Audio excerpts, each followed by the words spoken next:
Mostly आपने सुना होगा ये जुमला कि बच्चों को फ़ोन मत दें, फ़ोन से ऑटिज़म हो जाता है, फ़ोन से बच्चे ADHD हो जाते हैं, फ़ोन से ये हो जाता है, फ़ोन से वो हो जाता है। हर चीज़ को अगर आप बहुत एक्सेसिवली यूज़ करेंगे तो उसका नुकसान होगा, चाहे फिर वो फ़ोन हो, चाहे फिर वो लाड प्यार हो, चाहे फिर वो डांट डपट हो, वो कुछ भी हो। जो चीज़ एक लिमिट से ज़्यादा हो जाएगी या बिल्कुल भी नहीं होगी तो उसका डिसएडवांटेज आएगा ही आएगा, उसके ड्रॉबैक्स, उसके साइड इफ़ेक्ट्स आपको देखने को मिलेंगे।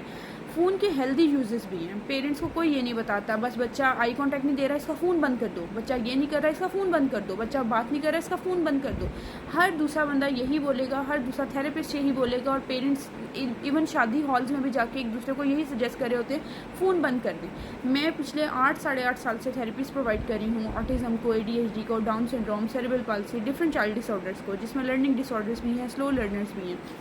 और यकीन जाने मोस्टली केसेस में मैंने ये देखा है कि बहुत सारे बच्चे जो आपस में पेरेंट्स के साथ कंफर्टेबल नहीं है बात करने में, सिंगल वर्ड भी नहीं बोल रहे, आई कांटेक्ट नहीं दे रहे, उन्होंने बहुत सारे वर्ड स्क्रीन से ही सीखे होते हैं। उन्होंने बहुत सारे कलर्स, अल्फ़ाबेट्स, नंबर्स, बहुत सारी चीज़ें, फ्रूट्स, वेजिटेबल्स, एनिमल्स, ये सब चीज़ें उन्होंने फ़ोन से सीखी नहीं है। लेट्स सपोज अगर उनकी ज़िंदगी में फ़ोन ना होता, ऑटिज़म तो उनको है ही है, तो शायद वो इनमें से बहुत सारे वर्ड्स ना बोल रहे होते। वो अगर मामा बाबा सीखना होता तो मामा बाबा कई दफ़ा, 1 लाख दफ़ा उनको कह चुके होंगे पूरी लाइफ में, उसकी बच्चे की 3 साल की उम्र तक में, से मामा लुक, मामा मामा, बाबा आ गए, बाबा आ गए, लेकिन बच्चा वो पिक नहीं कर रहा। बच्चा पिक कर रहा है सिर्फ स्क्रीन की चीज़ें। अगर वो स्क्रीन भी ना होता तो बच्चे की केस बहुत ज़्यादा चीज़ें स्वेयर होती हैं। पेरेंट्स को शायद आइडिया ही ना होता कि बच्चा बोल भी रहा है कि नहीं बोल रहा। तो अगर आप स्क्रीन को हेल्दी वे में यूज़ करेंगे तो बहुत सारी चीज़ें बच्चे को आप सिखा भी सकते हैं। बहुत सारी चीज़ें जो बच्चा रिग्रेस कर जाता है, अगर हम स्क्रीन के हेल्दी यूज़ के साथ, स्क्रीन के लिमिटेड यूज़ के साथ वो चीज़ें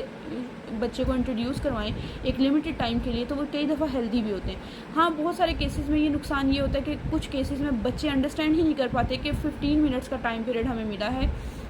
या सिर्फ खाने तक मामा ने मुझे फ़ोन दिया है, या सिर्फ इस टाइम तक फ़ोन मिला है। उसके बाद जब फ़ोन लिया जाता है तो हर दफ़ा टेंट्रम, तो बच्चा उस बाउंड्री को अंडरस्टैंड नहीं कर पा रहा होता। अगर ऐसा सिनेरियो है फिर तो समझा जा सकता है कि बच्चे को वो चीज़ नहीं दी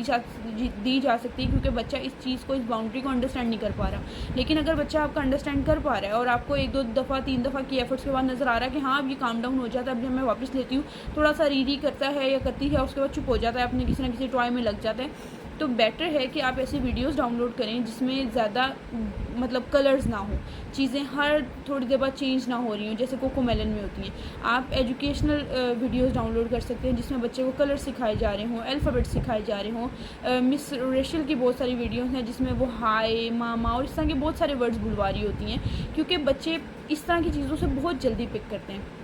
मैं बच्चों को जब थेरेपीज़ प्रोवाइड कर रही होती हूँ, उसमें जब स्पीच का पार्ट होता है मेरा, तो मैं मोस्टली बच्चों के साथ इस तरह की साउंड में नहीं बोल रही होती हूँ। मेरी साउंड बड़ी एक फ़िक्स टोन के साथ, एक फ़िक्स चीज़ के साथ चल रही होती है, क्योंकि मैंने पिछले सारे एक्सपीरियंस में अपनी पूरी लाइफ में, जब से मैं इस डिपार्टमेंट में हूँ, मैंने यही देखा है कि बच्चे एक स्पेसिफिक टोन को रिएक्ट करते हैं। बच्चे एक स्पेसिफिक साउंड को, जो चेंज ना हो, जिसमें वेराइटी ना आए, बच्चे उसको रिएक्ट कर रहे होते हैं। मेरी पिच हाई नहीं होती और मैं बाउंड्री सेट करती हूँ और उनको पता होता है कि मिस मायदा गुस्सा कर रही है, मिस मायदा इसको मना कर रही है, तो ये चीज़ नहीं करनी, और वो चीज़ माँ बाप चीखे मार के कह रहे होते हैं, बट बच्चे स्टिल वो चीज़ कर रहे होते हैं। और पेरेंट्स सरप्राइज होते हैं कि मिस मायदा आपकी बात कैसे सुन लेती है, ये आपकी बात कैसे मान लेता है, ये आपके पास इतनी देर बैठ जाता है, हमारे पास तो कभी 5 मिनट भी ना बैठे, हम तो जबकि डांट भी रहे होते हैं, आप तो कुछ कहती भी नहीं है, आपकी तो पोलाइट होती है इतनी टोन, पता नहीं कैसे सीख जाते हैं, क्योंकि मैंने एक बाउंड्री सेट की हुई है। आपने हर चीज़ में जब एक बाउंड्री सेट करेंगे, उसमें फ्लेक्सिबिलिटी नहीं होगी, तो बच्चा खुद ब खुद उस चीज़ को अंडरस्टैंड करना शुरू हो जाएगा। बच्चा कई दफ़ा आपकी बाउंड्रीज़ को टेस्ट करता है, चेक करता है कि आप उसमें फ्लेक्सिबल हैं कि नहीं हैं,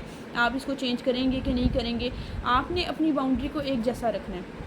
स्क्रीन देते हुए भी सेम आपने यही करना है कि स्क्रीन के टाइम पे आपने स्क्रीन दी है, उसके बाद बाय बाय स्क्रीन। कई दफ़ा बच्चों को ट्रांजिशन में मसला होता है, तो उसको बताना है, बार बार रिमाइंडर देना है कि अब स्क्रीन जाने लगी है, फ़ोन जाने लगा है, बाय बाय फ़ोन, और उसके बाद ऑफ़ कर दें, टाइमर लगा दें, उसके बाद ऑफ़ कर दें। कुछ ना कुछ ऐसा करें कि बच्चे को ये बाउंड्री समझ आना शुरू हो। अगर तो पूरे 1 हफ़्ते की रूटीन के बाद भी आपको लग रहा है कि अभी भी डे 1 वाला रोना है, तो फिर चाहे स्क्रीन टोटली ज़ीरो कर दें। लेकिन अगर आपको लग रहा है कि नहीं, ये अंडरस्टैंड कर रहा है बाउंड्री, तो काइंडली स्क्रीन को हेल्दी वे में यूज़ करें, क्योंकि बहुत सारे पेरेंट्स जिस तरह फीडर छोड़ने पे, बॉटल बॉटल्स छोड़ने पे बच्चे टोटली दूध को छोड़ देते हैं, तो कई दफ़ा बच्चे स्क्रीन को बिल्कुल छोड़ने के बाद स्पीच जो बोल भी रहे होते हैं उसमें भी रिग्रेशन आ जाती है। और पेरेंट्स कहते हैं कि इसको पहले कलर्स आते थे, इसको नंबर्स आते थे, इसको अल्फ़ाबेट्स आते थे, हमने स्क्रीन ज़ीरो कर दिया, उसके बाद से ना ये नंबर्स भी नहीं बोल रहा। तो उनको ये समझ नहीं आ रही होती कि वो उसके साथ कम्युनिकेट कर रहा था फ़ोन के साथ, अब जिस चीज़ के साथ वो कम्युनिकेट कर रहा था हमने वो भी ज़ीरो कर दिए। तो कुछ चीज़ों के हेल्दी यूज़ भी हैं, मैं इसको प्रमोट नहीं कर रही हूँ, बट मैं ये आपको कह रही हूँ कि कुछ चीज़ों को हेल्दी वे में यूज़ किया जाए तो उसके आपको साइड इफ़ेक्ट्स की जगह आपको अच्छे रिजल्ट्स भी मिल रहे होते हैं, और हम खुद उसको नज़रअंदाज कर रहे होते हैं क्योंकि हमें प्रॉब्लम ज़्यादा नज़र आ रही होती है।